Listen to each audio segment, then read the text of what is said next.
नमस्कार, study economics channel में आपका एक बार पुनः स्वागत है। आज हम ऑस्ट्रेलिया महाद्वीप और अफ्रीकी महाद्वीप की मैपिंग करेंगे। अफ्रीका महाद्वीप में जो प्रमुख लोकेशन हैं, जो 12वीं की भूगोल की दृष्टि से महत्वपूर्ण है, वो इस प्रकार से हैं। ऑस्ट्रेलिया के प्रमुख शहरों में ब्रिस्बेन है, सिडनी है, कैनबरा है, इसके बाद में मेलबर्न है, एडिलेड है, पर्थ है और डार्विन प्रमुख है। इस प्रकार से हम कह सकते हैं कि ऑस्ट्रेलिया में बीएससी, एमए और पीएचडी प्रमुख शहर हैं। ये सीटियाँ एग्ज़ाम के लिहाज से महत्वपूर्ण हैं। इसके अलावा ऑस्ट्रेलिया महाद्वीप के इस ऑस्ट्रेलियाई शहर में यहाँ पर शीतोष्ण घास के मैदान हैं, जिसे डाउन्स कहा जाता है। ऑस्ट्रेलिया महाद्वीप का दूसरा देश न्यूजीलैंड है। न्यूजीलैंड की राजधानी वेलिंगटन है। आप इसकी लोकेशन देख सकते हैं। ये ऑस्ट्रेलिया के पूर्वी और दक्षिणी पूर्वी किनारों पर स्थित है, काफ़ी दूर है। ऐसे ही एक दूसरा देश तस्मानिया है, जो ऑस्ट्रेलिया महाद्वीप में है। ऑस्ट्रेलिया के बिल्कुल दक्षिण में कैनबरा के नीचे स्थित है। तस्मानिया की राजधानी होबर्ट है। इस प्रकार ऑस्ट्रेलिया महाद्वीप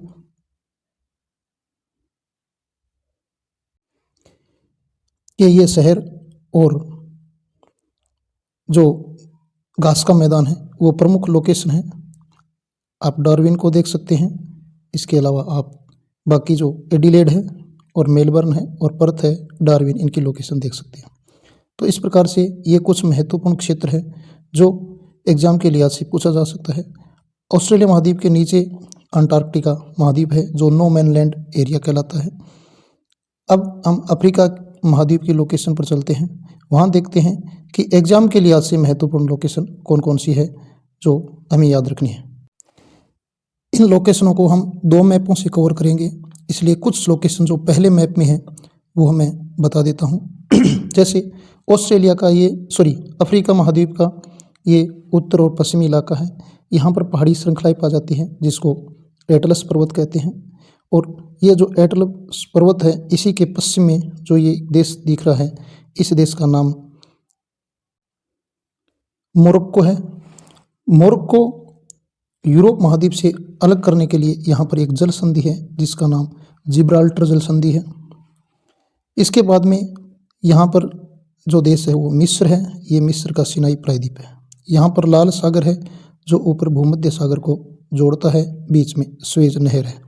इस स्वेज नहर के किनारे पर यहीं पर पोर्ट सईद बंदरगाह स्थित है।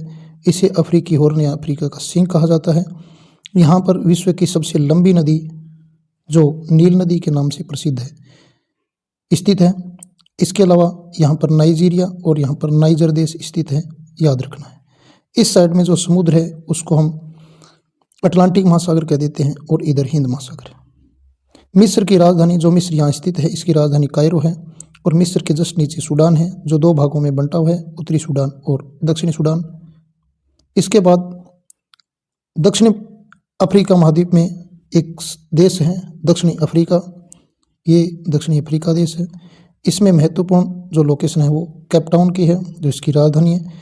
इसके अलावा यहाँ पर प्रीटोरिया, जोहानसबर्ग की खाने और किम्बरले की खाने, ये महत्वपूर्ण लोकेशन है जो याद रखने के लिए ज़रूरी है। इसके साथ ही यहाँ पर ये मेडागास्कर द्वीप समूह है, जो महत्वपूर्ण लोकेशन है। इसके साथ अफ्रीका के जो अन्य महत्वपूर्ण लोकेशन है वो इस प्रकार से हैं। जैसे अफ्रीका के अंदर 2 मरुस्थल हैं। इन दोनों मरुस्थलों के जो नाम हैं वो इस प्रकार से हैं। यहाँ सहारा मरुस्थल है, जो उष्ण मरुस्थल है और महत्वपूर्ण मरुस्थल है। ये नील नदी हमने पहले जिक्र कर लिया है। इसके बाद में एक दूसरा जो मरुस्थल है वो दक्षिणी अफ्रीका या दक्षिणी अफ्रीकी महाद्वीप में पाया जाता है, जिसको हम कालाहारी का मरुस्थल कह देते हैं। यह मरुस्थल इस इलाके में स्थित है। इसके अलावा यहाँ पर शीत घास के मैदान पाए जाते हैं, जिसे वेल्ड कहते हैं। वेल्ड दक्षिणी अफ्रीका में पाए जाते हैं, घास के मैदान है। कालाहारी मरुस्थल यहाँ पर पिग्मी जनजातियों के लिए प्रसिद्ध है और ये हमारी जो भूगोल की पुस्तक है उसमें महत्वपूर्ण जगह है। इसके अलावा ये ग्रेन कोस्ट, गोल्ड कोस्ट और स्लेव कोस्ट के रूप में जाना जाता है अफ्रीका का पश्चिमी भाग। अफ्रीका के इस भाग को हम उत्तर और पश्चिमी का भाग कहते हैं। इस भाग को हम उत्तर और पूर्वी का भाग, नीचे दक्षिणी अफ्रीकी भाग कहलाता है। तो इस प्रकार से यह लोकेशन दक्षिणी अफ्रीका की है जो एग्जाम के लिहाज से महत्वपूर्ण है। यहाँ कुछ नंबरिंग करके देखा है जिसके बारे में बता देता हूँ। ये यहाँ पर लाल सागर है, यहाँ पर स्वेज नहर और पोर्ट सईद है, ऊपर सिनाई प्रायद्वीप है जो स्वेज नहर लाल सागर और भूमध्य सागर को जोड़ती है। इधर 3 नंबर पर जिब्राल्टर संधि और 4 नंबर पर मोरक्को स्थित है। तो इस प्रकार से हमने अफ्रीका और ऑस्ट्रेलिया महाद्वीप की कुछ लोकेशन देखी जो मानव भूगोल की दृष्टि से महत्वपूर्ण लोकेशन है, जो कक्षा 12 में एग्जाम में पूछी जा सकती है। एक बार पुनः दोहरा लीजिए, याद कर लीजिए। मिलते हैं नेक्स्ट वीडियो में। अच्छी लगे तो सब्सक्राइब करना। अब एशिया और यूरोप की लोकेशन लेके मैं पुनः आपके बीच में हाजिर होऊंगा। तब तक के लिए जय हिंद, जय भारत।